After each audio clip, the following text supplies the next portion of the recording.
दोस्तों स्टडी 91 के YouTube channel में आप सभी का बहुत बहुत स्वागत है। और आज दोस्तों 4 अक्टूबर के मोस्ट इंपॉर्टेंट करंट अफेयर के प्रश्नों को हम लोग डिस्कस करने के लिए चल रहे हैं। देखिए, जो लोग भी पीडीएफ चाहते हैं, नीचे डिस्क्रिप्शन में लिंक दिया गया, वहां जा करके आप पीडीएफ डाउनलोड कर सकते हैं। इसके अलावा अगर आप टेस्ट देना चाहते हैं तो पर्टिकुलर इस करंट अफेयर का टेस्ट भी दे सकते हैं, तो उसका भी लिंक जो है डिस्क्रिप्शन में दिया गया, आप वहां जा करके अपना लिंक भी देख सकते हैं। उस लिंक पर जाकर के आप अपनी स्टडी कर सकते हैं। एक बात और याद रखें, यूट्यूब पर अभी हमारी कुल 4 क्लासेस चल रही हैं, ठीक है। प्रेजेंट टाइम में 4 क्लासेस चल रही हैं, तो हमेशा आप टाइम को लेकर के एकदम अलर्ट रहा करिए। करंट अफेयर की क्लासेस दोस्तों ये सुबह के 5 बजे आपको दी जाती हैं। उसके बाद जीके जीएस की प्रैक्टिस सीरीज अगर आप लोगों ने नहीं ज्वाइन किया तो जल्दी से ज्वाइन कर लीजिए। उसके लिए आपको कोई चार्ज नहीं देना है। वो सुबह के 11 बजे चलती है, जिसमें ज्यादा नहीं, सिर्फ और सिर्फ 25 क्वेश्चन पर हम लोग डिस्कस करते हैं। और ये प्रश्न बहुत इंपॉर्टेंट होते हैं क्योंकि परीक्षा में आने की संभावना ज्यादा रहती है। इसके बाद दोस्तों शाम को 5 बजे साइंस के सीरीज देता हूं, इसलिए कि साइंस के क्वेश्चन पर आप जो है एकदम अलर्ट हो जाओ, मजबूती से अच्छे से जो है स्टडी कर लो। साइंस में एक भी टॉपिक आपकी छूटने ना पाए, इसलिए साइंस की सीरीज। और रात को 11 बजे फिर से सिविल सर्विसेज एग्जाम को ध्यान में रखते हुए कुछ स्पेशल क्वेश्चन और भी कराए जाते हैं ऑपरेशन 10 के नाम से, ठीक है। तो इन सभी क्वेश्चन को आप लोग अच्छे से देखिए, पढ़िए और हल करिए, ताकि आपकी पढ़ाई और भी अच्छे से हो पाए, ठीक है। चलिए स्टार्ट करते हैं दोस्तों, स्टार्ट करते हैं। और आज 4 अक्टूबर के मोस्ट इंपॉर्टेंट प्रश्न ये आपके सामने है, तो बड़े ध्यान से आपको क्वेश्चन पढ़ना है और इसका उत्तर देना है। पहला कथन लिख रहा है, पहले देखिए इसका मतलब क्या है। लिख रहा, आर्कटिक क्षेत्र के संबंध में निम्न में से कौन सा कथन सत्य है। किस संबंध में पूछ रहा है? आर्कटिक क्षेत्र। सर आर्कटिक क्षेत्र तो उत्तरी ध्रुव में है, वही है ना आर्कटिक क्षेत्र। सर वही स्थान है ना जहां पे हम लोग ग्रीनलैंड पढ़ते हैं, जहां पर हम लोग अलास्का पढ़ते हैं, रूस का साइबेरिया वाला हिस्सा पढ़ते हैं। सर वही आपका आर्कटिक क्षेत्र है ना। हाँ, उसी के संबंध में कुछ कथन पूछ रहा है आपसे।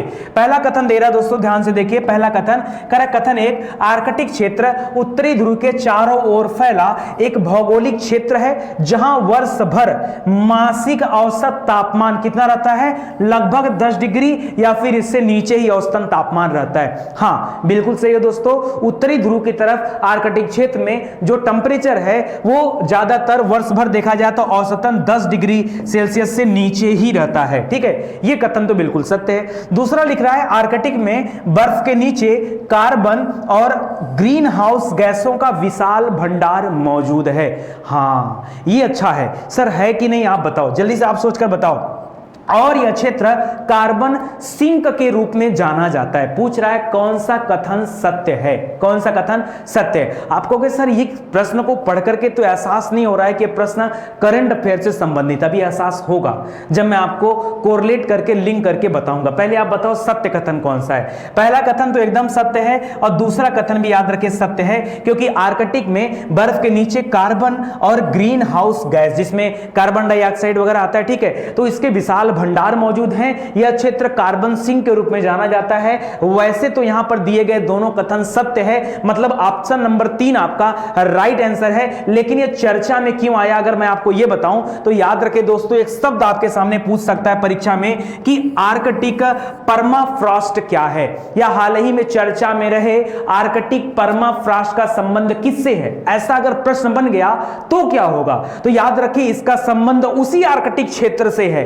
यह आर्कटिक परमाफ्रॉस्ट जो है इसका संबंध उसी आर्कटिक क्षेत्र से जिसकी चर्चा अभी मैं ऊपर किया हूं। तो याद रखेगा दोस्तों, कह रहा है परमाफ्रॉस्ट होता क्या है। याद रखिए ऐसा क्षेत्र जहां कम से कम लगातार 2 वर्षों तक न्यूनतम तापमान रिकॉर्ड किया गया हो, ठीक है। लगातार 2 वर्षों तक कम तापमान होने के कारण वो स्थान जमा हुआ क्षेत्र होता है, उसे परमाफ्रॉस्ट कहा जाता है। लगातार 2 वर्षों तक, ठीक है। तो अब आप कहोगे सर लगातार 2 साल से मिनिमम टेंपरेचर तो हो ही सकता है, क्योंकि वो आर्कटिक क्षेत्र जो है। तो हाँ, आर्कटिक क्षेत्र परमाफ्रॉस्ट है, लेकिन आज की समस्या यह है कि यह परमाफ्रॉस्ट पिघल रहा है। इस समय की समस्या क्या है कि परमाफ्रॉस्ट क्या है? पिघल रहा है। परमाफ्रॉस्ट का पिघलना मतलब बर्फ का पिघलना। मतलब याद रखिए ऐसे खाली बर्फ बोलते हैं, लेकिन परमाफ्रॉस्ट में याद रखिए 2-3 चीजों को काउंट किया जाता है। यहां पर मृदा को भी काउंट किया जाता है, चट्टान को भी काउंट किया जाता है, और हिम यानी जो बर्फ है उसको भी काउंट किया जाता है इस क्षेत्र के अंतर्गत, ठीक है। लिख रहा है मुख्य तौर पर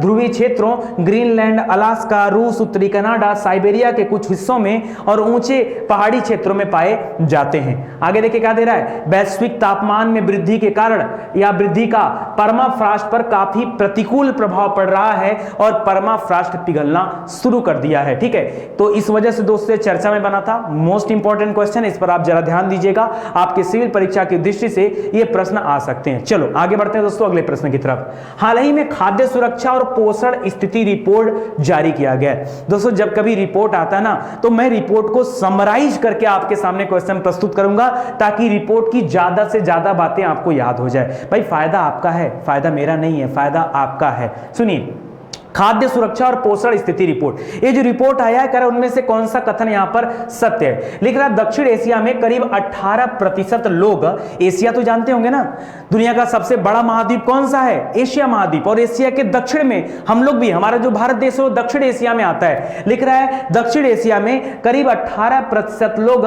पर्याप्त पोषण युक्त आहार नहीं ले पा रहे हैं या पाने में असमर्थ हैं। कितने परसेंट? 18% लोग। क्या ये बात सत्य है? सर हमने तो इस तरह की कोई रिपोर्ट ही नहीं पढ़ी, तो पता कैसे चलेगा सत्य है कि नहीं? हाँ, ये बात जो लिख रहा दोस्तों, ये बात बिल्कुल सत्य है। यहां पर दिया गया पहला कथन सत्य है। क्या सत्य है? तो याद रखें, दक्षिण एशिया में 18% लोग पर्याप्त पोषण युक्त आहार नहीं ले पा रहे हैं या लेने में असमर्थ है।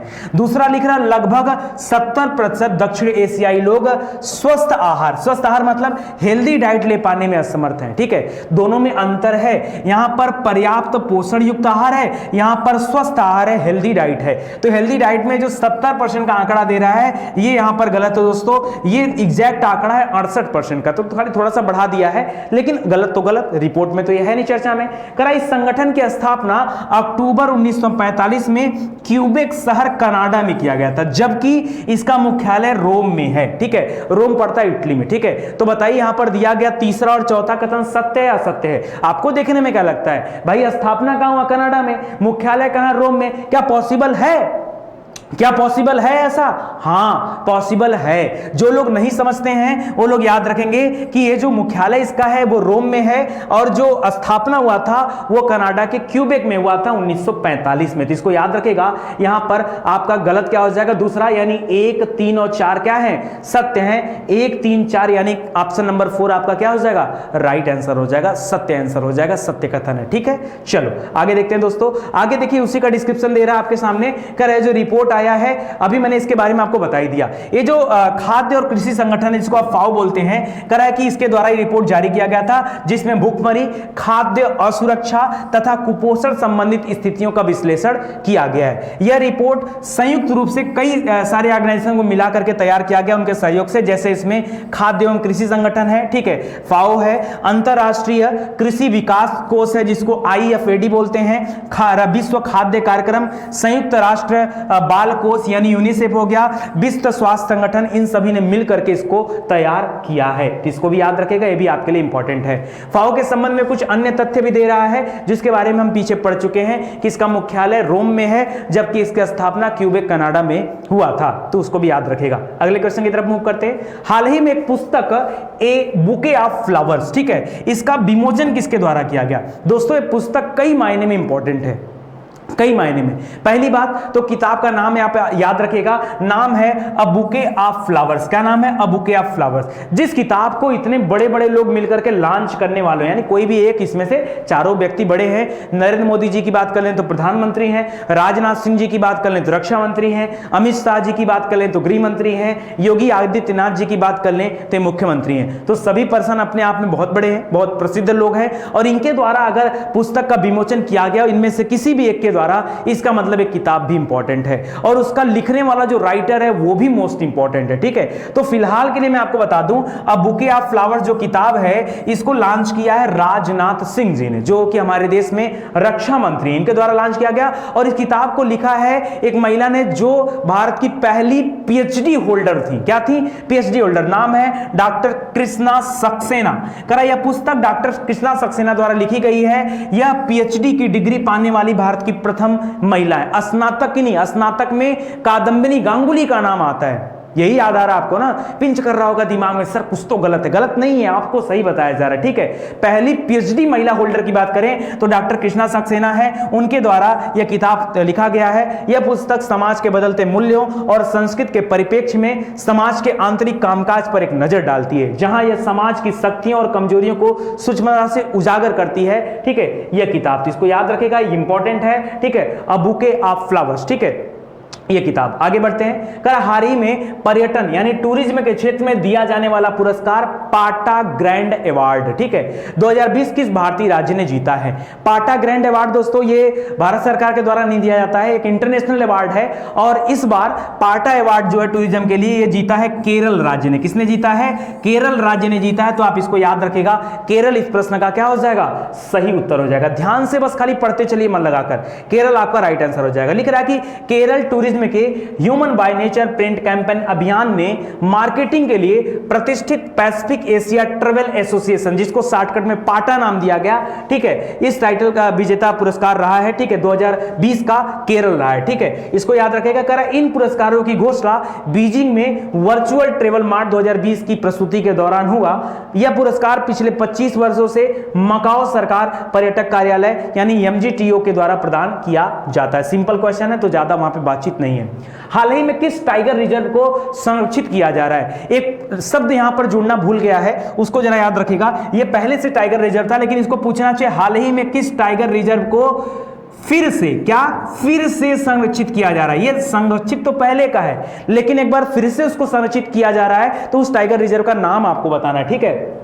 कान्हा टाइगर रिजर्व, ये कहां पर है? मध्य प्रदेश में है। नागार्जुन सागर श्रीशैलम टाइगर रिजर्व, ये आंध्र प्रदेश और तेलंगाना दोनों में पड़ता है, क्योंकि तेलंगाना को बाद में अलग किया गया था आंध्र प्रदेश से 2014 में, तो इसको भी याद रखेगा, दोनों तक फैला हुआ है। बंदीपुर नहीं होता, बांदीपुर होता है। बांदीपुर टाइगर रिजर्व ये कर्नाटक में है, और सुंदरवन टाइगर रिजर्व पश्चिम बंगाल। तो याद रखें दोस्तों कि इसको फिर से संरक्षित किया जा रहा है, तो नागार्जुन श्रीशैलम टाइगर रिजर्व जो है उसको एक बार फिर से संरक्षित किया जा रहा है। तो यहां पर ऑप्शन नंबर 2 क्या हो जाएगा? आपका राइट आंसर हो जाएगा। लिख रहा है भारत का सबसे बड़ा टाइगर रिजर्व है, जिसको 1983 में के तहत जो टाइगर के संरक्षण के तहत शामिल किया गया था, प्रोजेक्ट टाइगर जो चला था उसमें, ठीक है। 1992 में इसका नाम परिवर्तित करके राजीव गांधी वन्य जीव अभयारण्य भी कर दिया गया था। यह कृष्णा नदी के तट पर अवस्थित है, और इसका विस्तार आंध्र प्रदेश और तेलंगाना में अलग अलग जिलों तक फैला हुआ है। जैसा कि दे रहा है कि 5 जिलों में विस्तारित है, उतना आपके लिए इंपॉर्टेंट नहीं है। आपके लिए जरूरी यह है कि आंध्र प्रदेश और तेलंगाना तक इसका विस्तार है। करा यह विभिन्न प्रकार के जंगली जानवरों का निवास स्थान भी है। यहां बंगाल टाइगर के अलावा तेंदुआ, चित्तीदार बिल्ली, पेंगोलियन, मगरमच्छ, ठीक है, इंडियन रॉक पाइथन और पक्षियों के असंख्य किस्में भी पाई जाती हैं, ठीक है। इसको भी जरा आप ध्यान रखिएगा। आगे बढ़ते हैं दोस्तों। हाल ही में ट्रांसजेंडर व्यक्तियों के लिए नियम 2020 जारी किया गया है। इन नियमों के बारे में कौन सा कथन सही है? ठीक है, देखिए परीक्षा में इसी प्रश्न में से कोई वन लाइनर क्वेश्चन आपके सामने प्रेजेंट कर दिया जाएगा, ठीक है, कोई भी वन लाइनर क्वेश्चन प्रेजेंट किया जाएगा। जैसा कि अगर आपने हमारी वेबसाइट पर देखा होगा, एप्लीकेशन में देखा होगा, तो वहां पर भी आपको इस प्रश्न को शॉर्टकट में पढ़ने के लिए वन लाइनर दिया गया है, ठीक है, आप जाके पढ़ सकते हैं। स्टडी 91 के वेबसाइट पर या एप्लीकेशन पर, दोनों जगहों पर ये चीजें दी गई, आप जाकर के इसको पढ़ सकते हैं। तो बड़ा ध्यान से पढ़िएगा कि जो ट्रांसजेंडर व्यक्तियों के लिए नियम आया, वैसे तो अगर इस अधिनियम की बात करें तो 2019 में इनके लिए एक अधिनियम भी आया था, लेकिन ये हर साल जो है एक अपडेट करके इसको नियम बनाया जा रहा है, ठीक है, तो उसको याद रखेगा।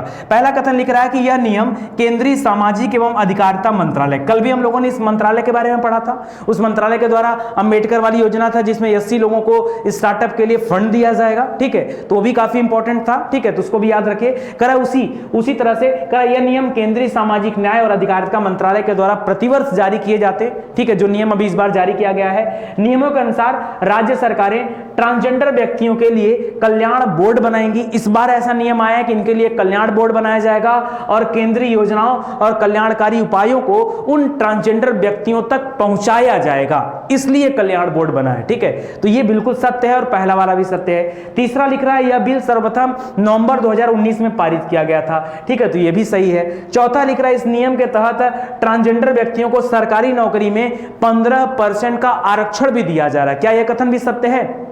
क्या ये कथन भी सत्य है? तो ऐसा कुछ नहीं दोस्तों, इसको याद रखेगा, ठीक है। यहां पर 1 2 3 सही हो जाएगा, 4 वाला यहां पर गलत हो जाएगा, ठीक है। तो इसको भी याद रखेगा। एक चीज और बता दूं, पिछले साल दोस्तों जो 2019 की बात करा, 26 नवंबर 2019 को ट्रांसजेंडर व्यक्तियों के लिए एक जो है अधिनियम पारित किया गया था।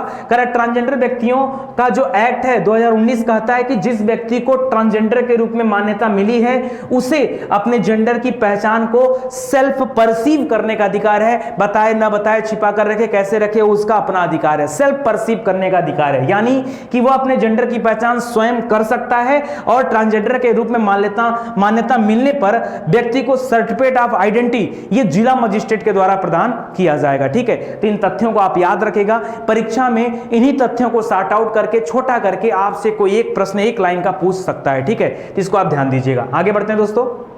हाल ही में आईआईटी मद्रास की टीम द्वारा एक राष्ट्र एक card, one nation one card के आधार पर एक राष्ट्र एक लिपि, जैसे दोस्तों आपने वन नेशन वन कार्ड के बारे में सुना होगा जिसे अहमदाबाद से लॉन्च किया जा रहा था, ठीक है, गुजरात वाला। उसी तरह से दोस्तों एक एक नहीं होगा, यहां पर एक होगा, एक राष्ट्र एक लिपि यानी वन नेशन वन स्क्रिप्ट का निर्माण किया गया। अभी तक आपने वन नेशन वन कार्ड पढ़ा था, अब पूरे देश के लिए एक लिपि। ऐसा क्यों किया गया सर? अच्छा एक बात बताओ, महाराष्ट्र में मराठी चलता है, पश्चिम बंगाल में बंगाली चलता है, आपके पंजाब में पंजाबी चलता है, तमिलनाडु में तमिल चलता है, तेलंगाना में तेलुगु चलता है, अलग अलग भाषाएं नहीं है, केरल में मलयालम चलता है। ऐसे अगर हम लोग बात कर ले तो हम लोग हिंदी यूज करते हैं। तो भाई अलग अलग जगहों की अलग अलग भाषाएं हैं, यानी अलग अलग भाषाओं के अलावा अलग अलग लिपियां भी हैं। मराठी अलग तरीके से लिखी जाती, बंगाली अलग लिखी जाती, तमिल तेलुगु अलग लिखा जाता है, अलग अलग लिपियां हैं। क्या आपको नहीं लगता है कि पूरे भारत के लिए एक लिपि होनी चाहिए? जब पूरे भारत के लिए एक कार्ड हो सकता है तो क्या पूरे भारत के लिए एक लिपि नहीं हो सकता, एक कॉमन लिपि सभी के लिए? क्या गजब का कॉन्सेप्ट लेकर आया भाई साहब ने, ठीक है। तो याद रखें, मद्रास के आईआईटी टीम के द्वारा तैयार किया गया है और इस लिपि का नाम दिया गया भारतीय लिपि, ठीक है। जैसे अभी हम लोग जो लिखते हैं ना, ऐसे लिखते हैं क, ऐसे लिखते हैं ख, ये क्या है? ये देवनागरी लिपि में हम लोग लिख रहे हैं। ये कौन सा लिपि है? ये देवनागरी लिपि है, ठीक है। उसी तरह से एक नई लिपि बनाने की बात की जा रही है जिसका नाम है भारतीय लिपि। क्या नाम है? भारतीय लिपि। इसको आप याद रखेंगे। इसके अलावा दोस्तों पुराने जमाने में अशोक के शिलालेखों के बारे में आपने पढ़ा होगा, जिसमें ब्राह्मी लिपि की बात की होगी, खरोष्ठ लिपि हो गया, आर्मेयिक लिपि हो गया, तमाम लिपियां थी, ठीक है। उसी तरह से आज देवनागरी लिपि है, लेकिन अब भारतीय लिपि की चर्चा की जा रही है, तो ऑप्शन नंबर 4 सही हो जाएगा। लिख रहा है भारतीय लिपि को आईआईटी मद्रास में श्रीनिवास चक्रवर्ती की टीम के द्वारा विकसित किया गया है। यह एक सरल एवं एकीकृत लिपि है जिसका उपयोग अधिकांश प्रमुख भारतीय भाषाओं में लिखने के लिए किया जा सकता है। अभी किया नहीं जा रहा, किया जा सकता है। करा यह लिपि हिंदी, मराठी, तमिल, तेलुगु, गुजराती, पंजाबी, बंगाली, उड़िया, कन्नड़, मलयालम इन सभी का समर्थन करती है। और इसके अलावा जो लोग दृष्टिबाधित लोग हैं, जो देख नहीं सकते, जो मूक बाधिर हैं, बोल नहीं सकते या जो सुन नहीं सकते, उन सभी को एक कॉमन प्लेटफॉर्म बना के दे रही ये लिपि। तो याद रखिए, एक राष्ट्र एक लिपि का कॉन्सेप्ट लाया जा रहा है, ठीक है, क्योंकि यहां पर फिंगर स्पेलिंग प्रणाली भी लाई जा रही है और इसके अलावा जो दृष्टिबाधित लोग हैं उनके लिए जो ब्रेल लिपि होता है उसमें भी इसको डेवलप किया जा रहा है ताकि उनको भी मदद मिल सके। तो काफी अच्छा क्वेश्चन, इसको ध्यान दीजिएगा। हाल ही में भारत ने किस देश से घातक रीपर ड्रोन MQ-9A की डील किया है? अब आप कहोगे सर ये क्या क्वेश्चन है, क्या मतलब क्या पढ़ाने का इसका, ठीक है। मैं आपको कुछ बताना चाहता हूं दोस्तों। ये जो रीपर ड्रोन MQ-9A है ना, ये बड़ा जबरदस्त है। 50,000 जो है मीटर की ऊंचाई से दोस्तों इसको जो है फीट की 50,000 फीट, मीटर नहीं 50,000 फीट की ऊंचाई से यहां पर निशाना लगाया जा सकता है। यह एक मानव रहित ड्रोन है। 450 किलोमीटर प्रति घंटा की इसकी अपनी खुद की स्पीड है और उससे भी दमदार बात जो आप सभी लोगों को पता है लेकिन आप एक्सेप्ट नहीं कर रहे हो। आपने कुछ दिन पहले सुलेमानी वाली कांड सुना होगा। सुलेमानी को अमेरिकी जो है सैन्य विभाग की तरफ से क्या किया गया, हमला करके मार दिया गया, ठीक है। जिसमें जिस ड्रोन का इस्तेमाल किया गया था उसको मारने में, वो यही ड्रोन था, रीपर ड्रोन MQ-9A। और भारत अब 30 रीपर ड्रोन का ऑर्डर दे दिया है, अमेरिका से इसको खरीदने जा रहे हैं। कहां का है? अमेरिका का, ठीक है। तो अमेरिका से 30 ड्रोन जो है भारत खरीदने जा रहा है और ये एक मानव रहित ड्रोन है। इसी से अच्छा, इसको वहां की जनरल ऑटोमिक्स कंपनी के द्वारा डेवलप किया गया है। ये एक लेजर गाइडेड हवा से जमीन पर मार, ऊपर है, ऊपर से जमीन पर मार करेगी निशाना लगा के। तो एक हेलफायर मिसाइल है, ठीक है। करा बीते कुछ महीनों में अमेरिका ने MCQ-9 रीपर ड्रोन ईरानी जनरल सुलेमानी को अपना निशाना बनाया था और 50,000 फीट तक ये अपनी ऊंचाई पर उड़ सकता है। 450 किलोमीटर प्रति घंटा इसका जो है रफ्तार है और 1700 किलोग्राम तक का हथियार भी ये अपने साथ लेकर जा सकता है। तो इस जो है चीज को भारत खरीदने जा रहा है, जिसको आप याद रखेगा, इस ड्रोन को परचेज करने जा रहा है। आगे देखते हैं दोस्तों, हाल ही में DRDO द्वारा एंटी टैंक गाइडेड मिसाइल, इसको ATG बोलते हैं, शॉर्टकट में A for anti, T for tank, G for guided, यानी ATG कहा जाता है। कभी कभी शॉर्टकट में ATG मिसाइल लिखा होता है तो कंफ्यूज मत होइएगा। एंटी टैंक गाइडेड मिसाइल का परीक्षण किया गया, परीक्षण गलत लिखा हुआ है, इसको जरा आप सही कर लीजिए, यहां पे आ जाएगा परीक्षण, ठीक है, वर्तनी सुधार करिए, ठीक है, ये हो जाएगा परीक्षण, ठीक है। तो कह रहा है परीक्षण किया गया, इस मिसाइल को लॉन्च करने वाले युद्धक टैंक का नाम क्या है। देखिए मिसाइल एक अलग चीज होती है, जैसे मान लीजिए एक युद्धक टैंक है और इस पे जो है एक मिसाइल लगी हुई है, तो मिसाइल अलग होता है और इसको ले जाने वाला जो युद्धक टैंक होता है वो अलग होता है। तो मिसाइल तो अलग है, मिसाइल तो ATG मिसाइल है, ठीक है, जिसको DRDO ने बनाया है। और युद्धक टैंक का नाम क्या है, तो याद रखेगा अर्जुन टैंक है। क्या नाम है, अर्जुन। इस टैंक का नाम अर्जुन है, जो इस ATG मिसाइल को क्या करेगी, लॉन्च करने में अपना योगदान देगी, ATG। और याद रखेगा ये जो ATG मिसाइल है ये एक लेजर गाइडेड मिसाइल है। आजकल लेजर टेक्नोलॉजी आ गई खूब ढेर सारी, जैसे जो आपका MCQ-9 ने था वो भी लेजर टेक्नोलॉजी पे काम करता है और ये भी लेजर गाइडेड मिसाइल है, तो इसको ध्यान दीजिएगा। करें इस मिसाइल का परीक्षण तीसरी पीढ़ी के मुख्य टैंक अर्जुन टैंक, जो कि अहमदनगर महाराष्ट्र में वहां से किया गया। ATG मिसाइल एक नई तकनीक के साथ तैयार किया गया, जिसमें कई प्लेटफॉर्म के साथ मिसाइलों को अलग अलग दिशा में लॉन्च किया जा सकता। अभी क्या होता था कि टैंक पर मिसाइलों को किसी एक दिशा में लॉन्च किया जा सकता था, लेकिन अब यहां पर अपडेटेड वर्जन आ गया है, हम अलग अलग दिशाओं में कई सारी मिसाइलें एक साथ लॉन्च कर सकते हैं। आखिरी क्वेश्चन आज का है, हाल ही में दिए गए शांति स्वरूप भटनागर पुरस्कार जो 2020 में अभी बांटा गया, उसके बारे में कौन सा कथन सत्य है। ठीक है, 4 कथन यहां पर दे रहा है, ध्यान से सोचिए, समझिए, उत्तर दीजिए। यह प्रतिवर्ष दिया जाता है तथा वर्ष 2020 में यह पुरस्कार कुल 14 वैज्ञानिकों को दिया गया। शांति स्वरूप भटनागर पुरस्कार कितने वैज्ञानिकों को, 14 वैज्ञानिकों को दिया गया। सोचिए जरा, अपने दिमाग पर असर डालिए कि यह सही है कि गलत है। दूसरा लिख रहा है यह विज्ञान में उत्कृष्ट शोध के लिए प्रदान किया जाता है। जो भी वैज्ञानिक विज्ञान के क्षेत्र में अच्छा कार्य करते हैं, कोई अच्छी खोज करते हैं, उत्कृष्ट शोध करते हैं, उनको यह दिया जाता है।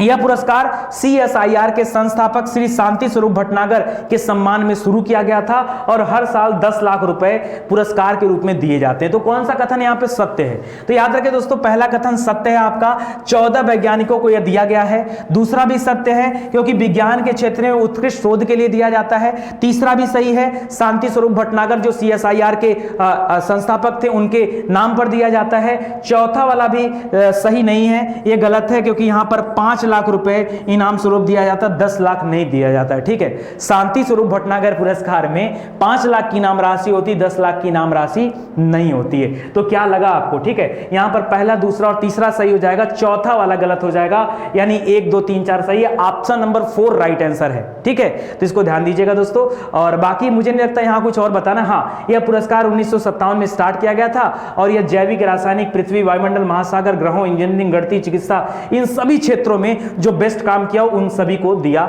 जाता है। ठीक है, तो इसको याद रखेगा दोस्तों। बाकी अगली क्लास के लिए आप अलर्ट रहिएगा, कभी कभी टाइम आगे पीछे हो जाता है जहां आपको क्लास ठीक ढंग से नहीं मिल पाती, उसके लिए मैं क्षमा चाहता हूं, इससे ज़्यादा कुछ नहीं कर सकता।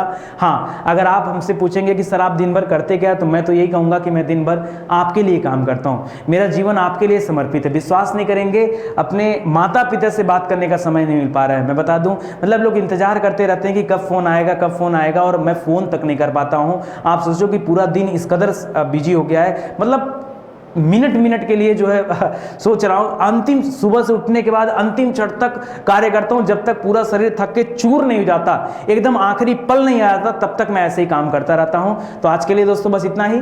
बस आप लोग अपना सहयोग देते रहिए, अच्छे से पढ़ते रहिए, चैनल को आगे बढ़ाते रहिए, यही मेरी कामना आप सभी से, ताकि हम भी आपके लिए अच्छा काम कर सके। ये तो यूट्यूब पर वो क्लासेज है जो मेरे द्वारा दी जाती है, इसके अलावा रीजनिंग और मैथ की क्लासेज भी आपको दी जाती हैं, तो उसको भी अगर आप जोड़ लेंगे तो 4 क्लास आपकी होगी, और उधर 4 क्लास, 3-4 क्लास वहां भी दी जाती है। कुल मिला के 7 से 8 क्लास डेली यूट्यूब पर आपको दिया जा रहा है। मुझे नहीं लगता कि आपकी तैयारी किसी वजह से कमजोर पड़ेगी। ठीक है, यहां पर जो जीके जीएस का सेक्शन है ये पूरा आपका जीएस तैयार करा देगा, साइंस वाली सीरीज आपका साइंस तैयार कर देगी, करंट वाली सीरीज आपकी करंट तैयार कर देगी, और सिविल सर्विसेज जो स्पेशल सीरीज है ये आपके जो कठिन क्वेश्चन आते हैं ना, जहां पे आप गड़बड़ हो जाते हो, परेशान हो जाते हो, कूट वाले प्रश्न आते हैं, तो इस वाले सीरीज में आपको वहां से हेल्प मिल जाएगा। ठीक है, तो आज के लिए इतना ही, मिलते हैं अगले लेक्चर में, तब तक के लिए धन्यवाद। जय हिंद, जय भारत। करंट अफेयर को शेयर करना मत भूलिए, जल्दी से शेयर करिए, आगे बढ़ाइए, क्योंकि अब यहां पर नितिन सर के द्वारा क्लास ली जा रही है। ठीक है, धन्यवाद दोस्तों।